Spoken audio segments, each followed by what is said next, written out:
And Moscow is calling on the UN Security Council to put pressure on radical movements in Ukraine over their threats of terror.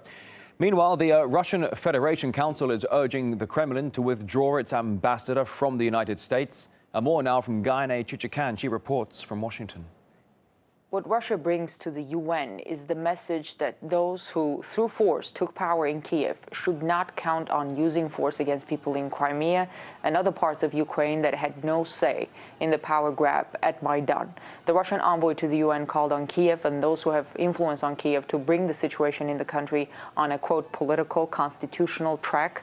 Russia urges everyone to go back to the agreement signed in February between the Ukrainian government and some of the opposition leaders that would lead to elections, that would lead to a unity government, which would be inclusive and would not trample on the interests of a big part of Ukraine that had no say in the power grab at Maidan.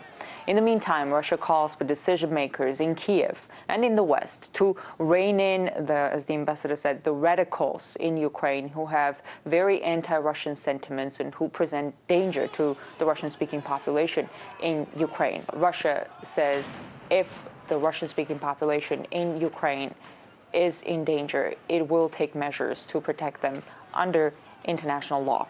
Earlier, the Russian parliament suggested that the Russian president recall the ambassador to the U.S. for consultations.